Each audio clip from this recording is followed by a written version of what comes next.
Let's learn how to tie mop fly.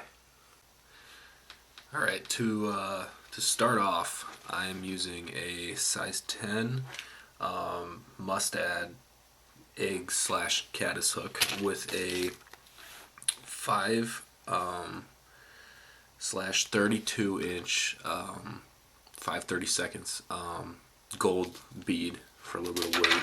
And I'm also using brown thread. You can't really see it on the camera, but it's really dark brown. This fly is like pretty, you can personalize it, so I mean you don't really have to use exactly what I'm using, but there's a lot of variations of this for a lot of different colors and situations and stuff like that. I'm going with sort of an olive pattern with a black spotted dubbing on the head, but either way, these things work really well in all sorts of water. I've caught a ton of fish using mop flies before and stuff, so yeah, it's a good pattern to have in your box. So all I did right now was just thread the hook not too far back. Everything's going to be towards the front of the fly, which is a little different than how you would typically tie, any other kind of fly like nymphs or dries or anything like that. Next thing I'm going to do, I'm going to take some chenille, mop chenille, specifically olive, and cut off about 3/4 of an inch worth of a piece, and that's going to be the bulk of what we got going on here. So I like to do it about that long. It really depends on, you can make it longer, you can make it shorter. It's like I said before, it's pretty personalized. You can personalize it. Jesus. So yeah, we're just gonna tie that on the front there, pretty close to the head, or the bead, excuse me. Just like that. Bring it back a little bit, and then you just want to cover up all that excess, fuzzies that you get from the chenille. So yeah, you're gonna bring it back about the same length as the bead head is, the same thickness I should say.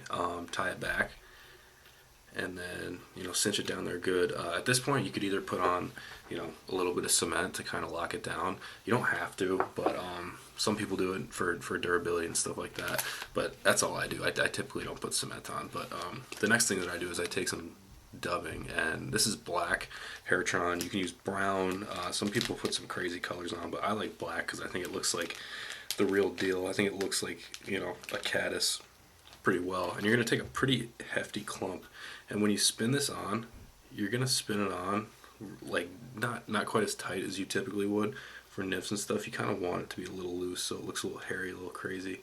And then you're just going to start building up a little bit of a head here right behind the bead head.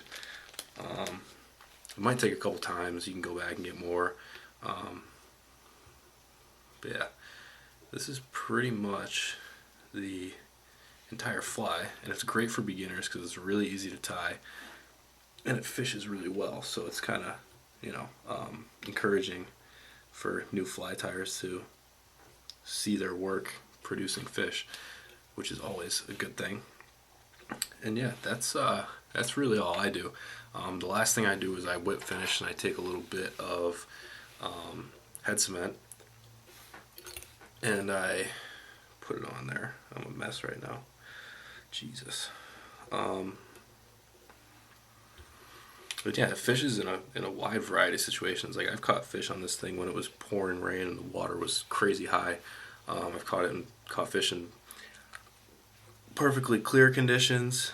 It's really versatile, which is a great thing to have in your fly box. I wouldn't probably use it as my go-to, but if all else fails, odds are the mop is going to catch fish, which is awesome. So yeah, that is really all there is to it.